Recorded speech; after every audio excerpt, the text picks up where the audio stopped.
Thank you, everyone. As Max says, Mark's my name. Hi, Mark. Hi, Shahan. Your pen's fine. So the first thing that I wanted to do is pose a question, which is always a very subjective one, and that is, what's the definition of vintage? We have a lot of people in the room, and we have a lot of experience in the room. Clearly this one, as we know, 1920s Waterman, 52, now bordering on antique. Yeah? 100 years is a fairly clear definition as to what we think antique should be. So given that one's circa 1920, we're into the antique mode.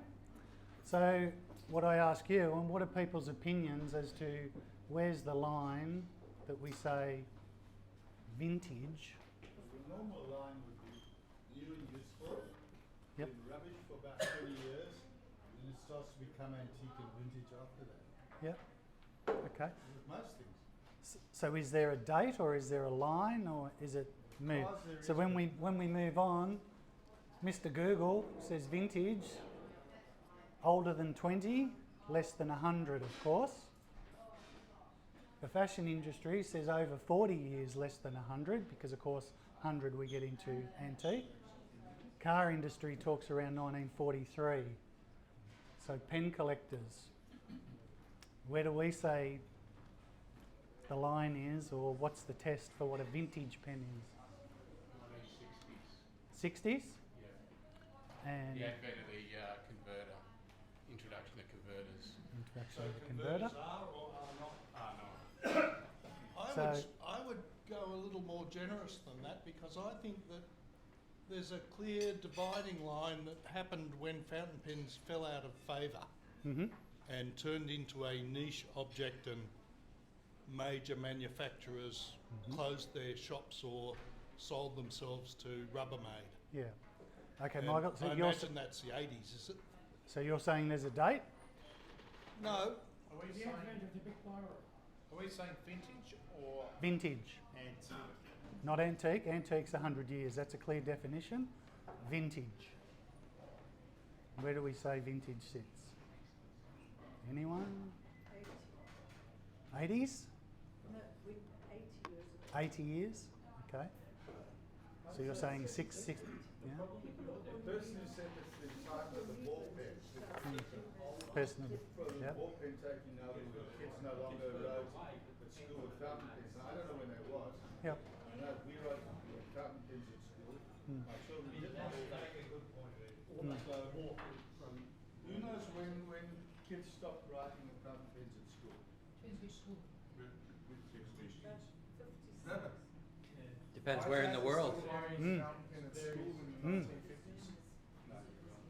Okay. Okay, so let's say Parker 45, 70s. Are we talking vintage yet? Are we talking still too modern? 45 is modern. 45 is modern? 345. Okay. First Lamy 2000, 1966. Are we talking vintage, or are we talking modern? Talking Lamy. Classic pen, 1966. First Lamy 2000. Anyone? Are we going to vintage yet? No? Well, this is what I'm asking. Is it a date? Is it an age? Yes. You reckon it's a bracket? 20 years down the track. Vintage will be different, That's why I'm asking. I don't know. 50 years? 50, and then like 25 is retro. Is the Parker Raw retro. 51 is the Parker 51 vintage or not vintage? 51? Yeah. You're asking my opinion? Yeah. Vintage. Yeah. There was a new 51? Rubbish. Sorry, I had one, but rubbish. Yeah. Anyway, You're going to give us the answer, Mark. okay. Is there an answer? Pen collectors.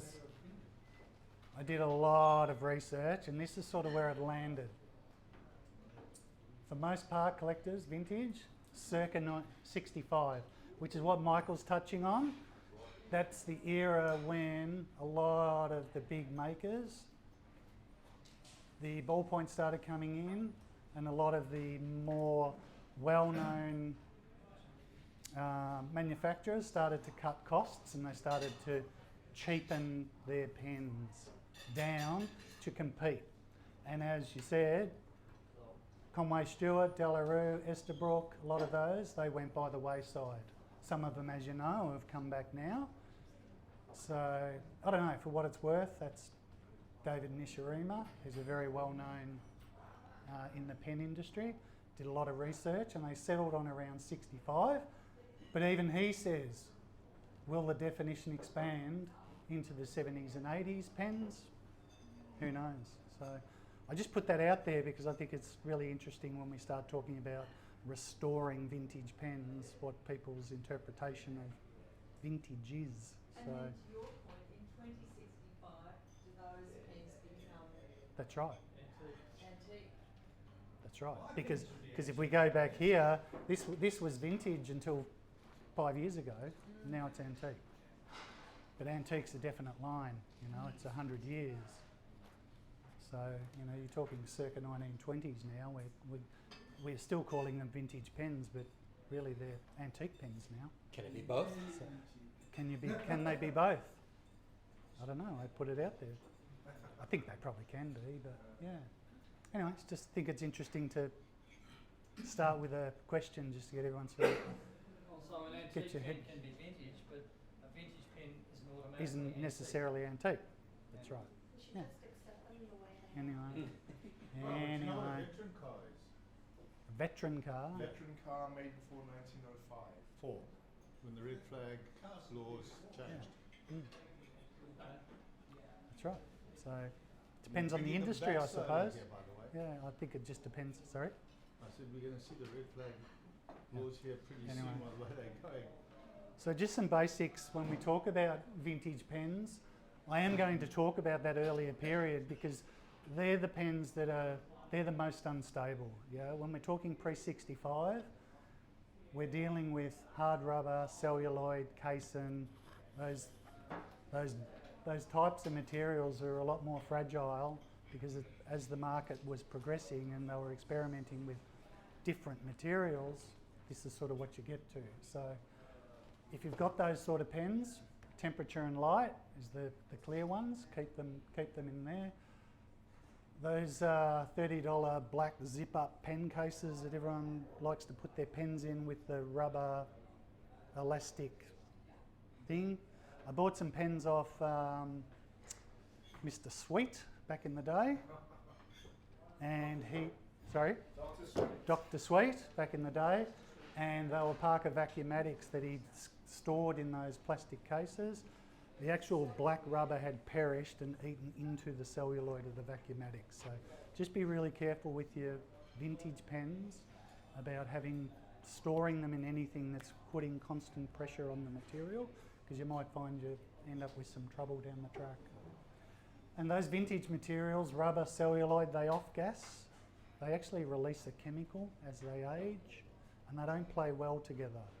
So keep your rubber pens separate from your celluloid pens, separate from your vintage casein pens. So what I do with mine is particular. I keep all my pens separate, and I use the silica gel packs that you get. Chuck a few of those in. They just help. They'll absorb the gas. They'll absorb the moisture. And just turn them over once every 12 months or whatever. Just a couple of things. And pen-specific needs. I mentioned the 45 previously. 45's notorious if you store it with the cap on it. See the sections indented? The 45's had a really bad habit of the clutches in the cap were so tight they damaged the sections of the pens. So you'll find a lot of 45's like that. So if you've got 45's, store them with the cap off or at least loose, so they don't end up damaged like that. So there you go. So that's circa 70 to 1990. So anyway, so just be mindful that some pens, they've got the little specific nuances like that one that you need to store them in a manner that looks after the pen, because as you say, subjectively we might not be calling that vintage now, but in another 20 years maybe it is. I don't know. So restoration, servicing. the rabbit hole. Where's the smoke? Smoke. If you go down this rabbit hole, I'm with you all the way, but it's a deep rabbit hole. So if you're having a crack, if you're going to have a crack at servicing your pens or restoring, these are just some things that I've sort of put together that have helped me, that I've learnt along the way. Lots of homework out there. There's lots of social media. There's some recognised pen restoration books that we call more or less the Bible, that will teach you how to do this stuff. Do your homework before you even touch the pen. Know what you're getting yourself into, because you might actually change your mind and go, maybe this one's out of my remit and perhaps someone else can do it, or yeah, I'm willing to give it a crack. Some basics there, your work area, small parts management. Even I've been guilty of nearly losing a few bits because I get a bit sloppy on my bench and I'll put little parts down, and next minute the cat jumps on the bench and the part goes flying, and it's a 149 celluloid vintage that I'm restoring, and I'm like, really need to find that part, not your pen. But so yeah, parts management. The tools are really important. They're hard. We've had a discussion. Getting the tooling's really tough.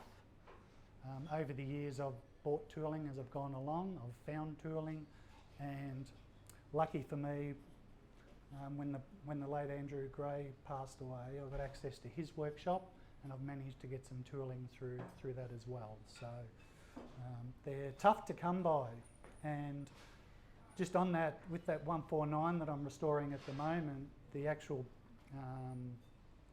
screw that holds the piston head on, when I pulled the pen apart, I didn't have the tool. I spent 3 hours yesterday making a tool that I needed for 1 minute just to get the piston head tight. So, you know, it's a bit of labour of love if you don't have the tooling. Take photos and have a really good look at the pen before you disassemble it. Measure it, work out how far does the feed extend from the section, how far does the nib come out, so that when you go back and put it all together, you know exactly where everything was before you started. So, what I say, so we're going to run through a 51 aerometric just because it's a pen that everyone knows and it's got lots of bits. The golden rule. That's the golden rule. If you're going to muck around with it, that's nib work, that's tuning, that's anything you plan to do, that's the golden rule. So this is just a bit of a thing, ultrasonic cleaner, demineral, it's just, I guess, a bit of an indication of how much stuff you need, even just to do one model of pen. So your magnifying, your heat sources, your latex gloves, all this sort of stuff. I'll talk about organic contamination because I think it's a big one that a lot of people miss. The finger cots are like the rubber, they're like little condoms for your fingers, and I'll explain why you need those. One, they're good for grip. Ruler, feeler gauges, picksters, needles, pick wires, guitar strings, plastic shim, you name it, there's a heap of stuff. So when I talk about taking photos before you start, this sort of stuff. How far was the nib peeking out of the hood before I started pulling this thing down? So when I put it back together, I know that that point needs to be 2 mil out from the hood, because that's where it was before I started. Yeah. So that's just a bit of a cleaning it. Dye-based inks, pretty simple. Iron gall, you're starting to get into territory where you get the particles that are oxidised within the pen. Demineralised water's the standard, any surfactant you want. I personally use a lot of ammonia to clean my pens out, but in low concentration. Not cloudy ammonia from the supermarket, please, pure ammonia. If it doesn't look like water, it's not pure ammonia. So it should look like water. And ascorbic acid for getting rid of iron gall ink works a treat.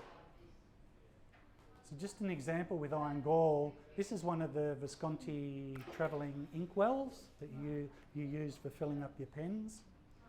You can see the middle one shows it well. They're the little iron particles that have precipitated out of the iron gall ink. And when you soak it in water with ascorbic acid, it essentially eats it, gets rid of it. It's like putting CLR in your kettle. You know how when you look in your kettle when you've got all that gungy brown stuff? You can put ascorbic acid in your kettle as well because, one, it's natural. Don't use CLR, buy some ascorbic acid. You can get pure ascorbic acid from Chemist Warehouse in the health food, health part. Yeah, vitamin C. Yeah, it's pure. You can crush up vitamin C tablets if you wish to, but orange juice. You want to use orange juice? Let me know how that goes.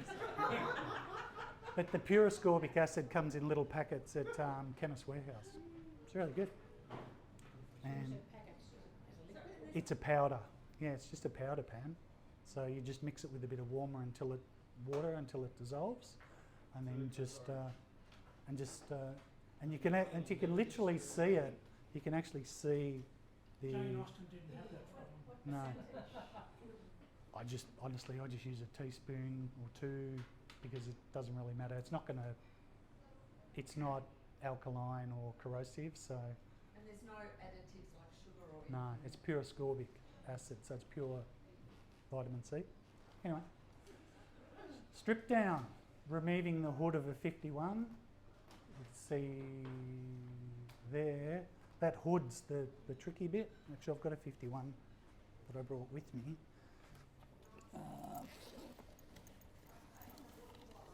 Most pens you'll find the damage is in the pulling apart because the vintage materials, these are as robust as anything, but most people where they come to grief is getting the pen apart because they don't take their time with it and they'll break the pen getting it apart. So the restoration might be actually the easy bit, getting the pen apart. So the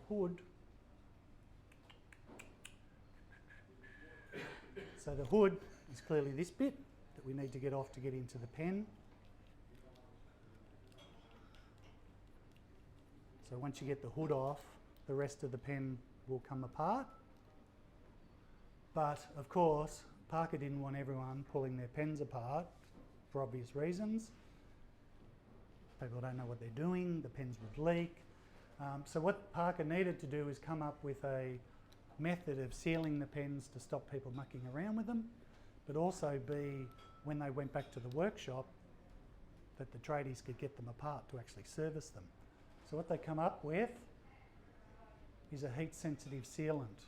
So when the pens are put together, they put a heat-sensitive sealant on the threads, they close down the hood. As the sealant cools, it sets really hard, which means if you try and take the hood off, you'll break the pen. So what you need to do is warm the pen because it's a heat-sensitive sealant. The heat relaxes the sealant, then the hood will come off. Yeah. So shellac was used back in the early days, and Schaefer used a different type of sealant. But yeah, so I thought that was pretty clever for him to work that out. So would you use hot water?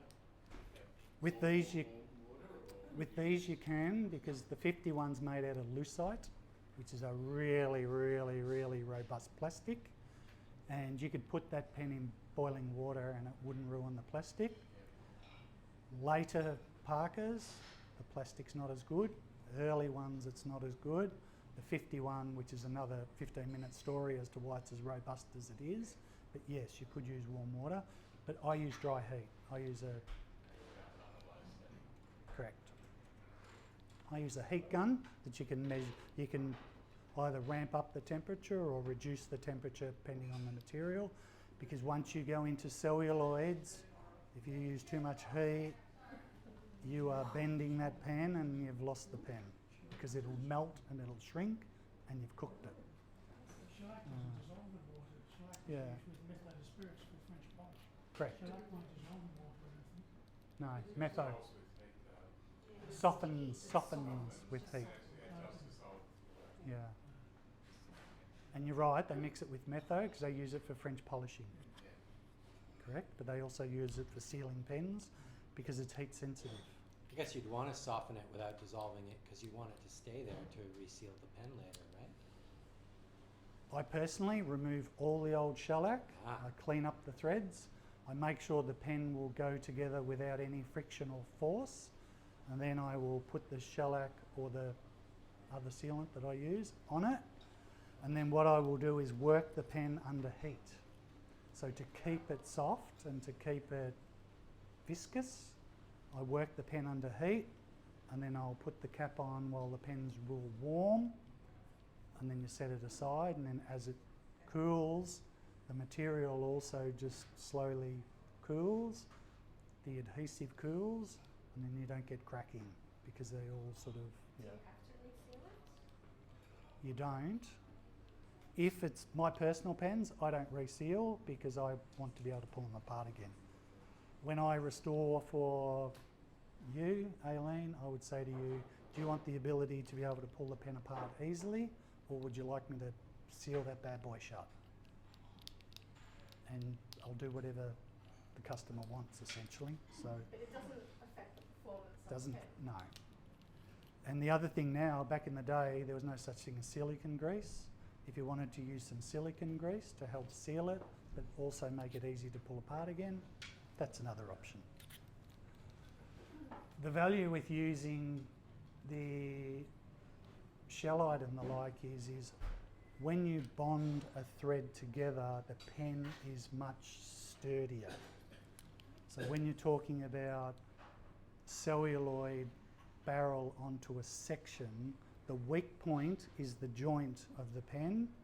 By sealing that with a sealant, distributes the stress, will stop the pen cracking under use. So it has a bit more of a use. Anyway. So yeah, so that's just 51. Clean photograph measure, which is what I spoke about. So we can see there we've got the loose piece, which is the ring. We don't want to lose that. But you can start to see now when I put this back together, there's things that I need to understand to be able to put it back the way it was, yeah? Can you see the fissure at the top, the fine fissure that lines up with the nib, the ink fissure here? It's at the top of the pen and it's in line with the fissure that's in the feed. There's a really deep channel, like you can have a look at the pen, on the underside, which is the air intake, which needs to be at the bottom. But if you forget and you've pulled your pen apart and you're like, does the thin one go to the top or the bottom? Confucius says if you Google it, you'll find two answers. But this is the way they're supposed to be. This is the way they came out of the factory, yeah, with that fissure at the top. That's just a friction fit, so we need to make sure that's clean. So when I talk about that, so what I do is you measure. You go, all right, well the nib's sticking out 18 millimetres from the collector. So when I pull this thing apart and I need to put that nib back into this collector, it needs to stick out 18 millimetres to make sure that I get my 2 millimetres sticking out the end when I put the whole thing back together. Yeah. And where's the feed sitting? How far is the feed sitting on the actual nib? Is it right up near the point? Is it not? So it's just about getting perspective as to where all the pieces are. Magnification. When you've looked at this stuff under magnification, you'll understand why. You need about 20, at least 20 when you're doing this stuff, because you will not see anything with a normal loop is not powerful enough. You won't see the problems. That's a blockage that's in the feed there. Clearly it's all crystallised because of, I've tried to zoom in on it, but you won't see that unless you've got the magnification. And when I talk about finger cots and rubber gloves and the like, when you start playing with this stuff with your bare hands, guess what you leave behind? Skin. How do you reckon that's going to go in your pen? It's going to turn nasty. So the reason we wear the cots is to make sure that you're not leaving any nasty bits and pieces in your pen when you're putting it back together. Yeah. Same as if you're mucking around with your feeds and your nibs and you're doing stuff. I've got some finger cots there, I'll show them to you, just put them on because it just saves this sort of stuff getting into your pen. So that's the air intake there, you can see. Again, when you look... Sorry? That blockage. It was actually ebonite. So what happens is when they cut the feeds and all sorts of stuff, these things are made in the 50s, tradies, workshop, they put everything together, they forget to clean the ebonite feed properly, they put together the swarf from the ebonite feed transfers into the pens. I've pulled apart a lot of vintage pens and there is always a lot of shit in them because when they manufactured them, they didn't clean them as well as they probably could. So when they put them back together, you will often find remnants from when they were put together still in the pens. So here's just those little bits and pieces I talk about. It's the small critical air intakes. Good old Pixter. Yeah, I like a Pixter or two, which I'm a fan of. Fantastic for this sort of stuff. Guitar strings, Pixters, whatever you can get your hands on to make sure that you're cleaning out all those bits and pieces. Yeah. So you can see that little hole there. That's so when the pen's up this way, there's a little breather hole there to stop the pen from actually leaking. Travel better. It's just reference. It's always good to take a photo of the nib, especially if you want to catalogue your pens. And this one doesn't, but often Parker would put the date on the nib as well. Sometimes you mightn't be able to date your pen. You pull it apart and it'll have a nice number 52 stamped into the nib, and you're like, right, I know what I'm dealing with here. It's a 52 nib. But is it consistent with the pen? Because has the pen gone back and been serviced because someone destroyed the nib and it's now got a 1952 nib in a 1948 pen? So do you know what I mean? Just because, so you've just got to, everything's a bit of a puzzle because these things have been kicking around for, as long as they've been kicking around. And, sorry? Kicking around for decades. Decades, and nibs have been replaced and bits have been changed on them, but sometimes they are consistent and you can go, this is the date.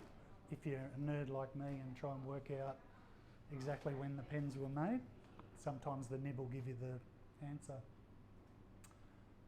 Again, that's just nib, making sure you tune the nib before you're back in. Stiff nibs, they talk about 1 thou is an ideal gap between the tines to get that nice flow of ink. These nibs are as tough as nails, so if you don't gap it before you put it back in, you're never going to be able to gap it while it's in the pen. So reassembly, again, it's just the same. Do all the measurements, put it back together. It's a bit of a reverse order. The big one's the assembly, don't over tighten it. The biggest problem with pens is over tightening. Twisby, thank you. Shouldn't be providing spanners with your pens. People are cracking them because they're over tightening it and they're stressing the plastic. So they're pulling them apart because they're curious, and then they go, doesn't crack at the time, but then over time, the plastic stresses and next minute, you've got a crack in your pen. Once you put it all together, allow it to sit.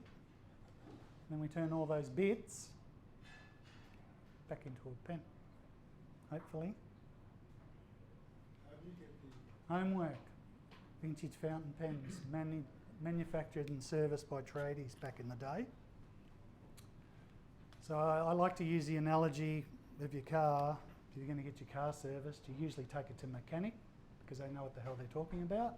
They've done the homework, they've got the qualifications, they've got the tools, they know your model of car. Yes, subjective test, there's mechanics and mechanics, but on a whole, they've got the skill set to do the repair. So when you're looking at people that are going to do the work, can they back up what they say they can do with the training, education and skills? Have they got the tools that are required? Do they have all the books? I have a lot of the original service manuals. When I say a lot, there's a lot of pens out there, but I've got a lot of the basic service manuals. Fun fact, oh, this pen reverse writes. It's a double-ended point. The first Parker 51 Vacuumatic was designed to write upside down when it was designed.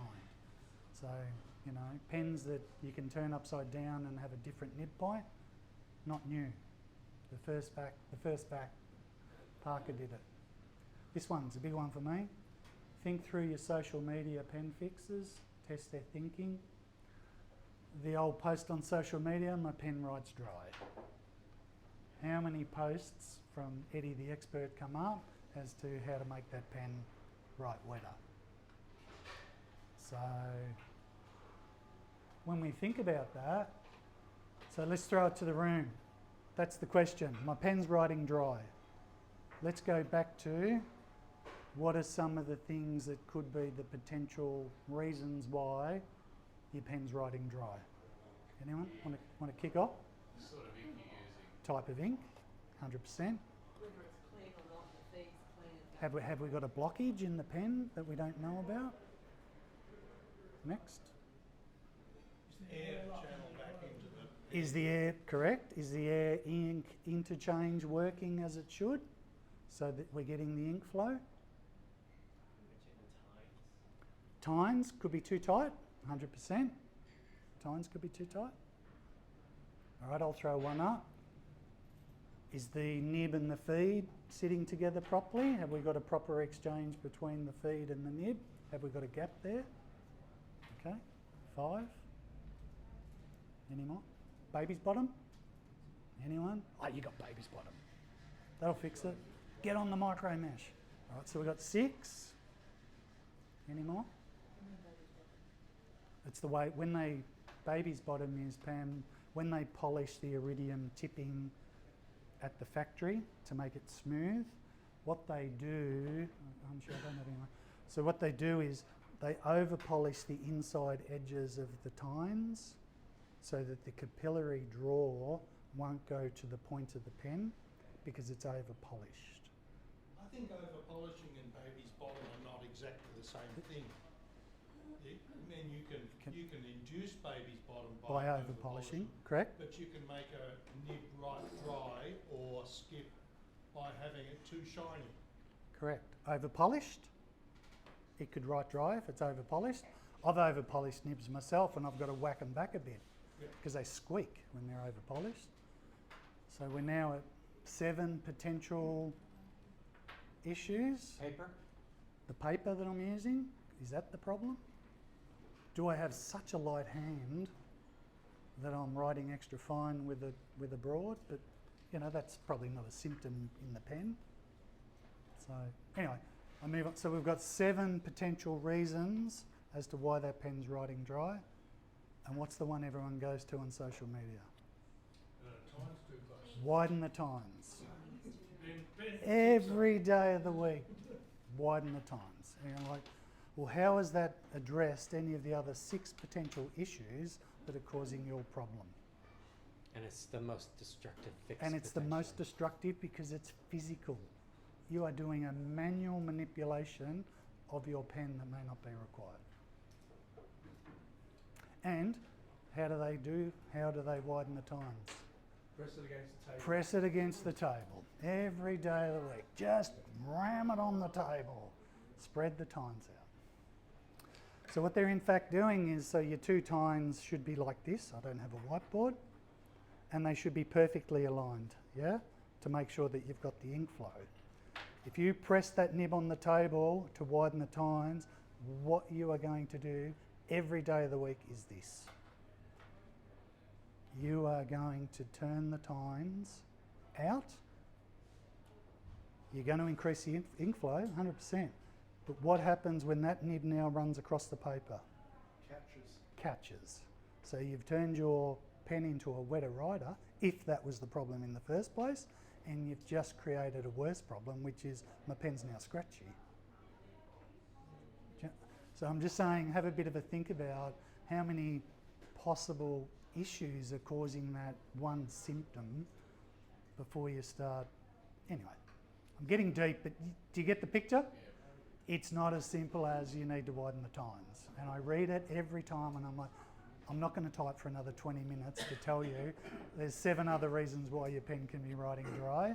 And Eddie the expert will tell you every day of the week, widen the tines. Anyway, end of rant. That's it. That's it from me. I just wanted to throw up that practical example about the dry writer because you see it all the time and everyone's go-to is widen the tines. Is that a bit, Mark, So- is that a bit like my pen is scratchy, so let's get out the micro mesh? Let's get out the micro mesh. That's right. Same sort of scenario there? Yeah, Yeah. it is because until you examine that nib, you don't know what the issue is. It could be it's scratchy because it hasn't been polished. It could be scratchy because the tines are out of line. It could be scratchy because you've got what they call canyoning. Canyoning this way, scratchy. Canyoning this way because someone's decided to manipulate the nib and so, yeah. Look, How easy is it to fix that? which bit? The canyoning. Yeah. So the canyoning, my personal rule is you cannot do a manipulation of a nib that's canyoned whilst the nib is in the pen. You need to pull the nib out to fix it because the biggest issue people make when trying to adjust nibs is they try and adjust them at the point. When you adjust a nib, you adjust it back at the breather hole. You adjust the whole time. You don't just try and tweak the end. So to answer your question, it's easy to fix, but you've got to pull the pen apart to do it properly, and you need to do it under magnification in a controlled environment. A little quick fix like Max's, he had a pen tonight. I looked at it, tines are perfect, they're perfectly aligned, there's no canyoning. One was just a bit lower than the other, so I'm happy to give that a little press to see if I can bring it into line. But very rarely can you do a good nib tune and fix without pulling the nib out. Yeah. Any other questions? It worked. Sorry? It worked. It worked? Yeah. So yeah, that's it.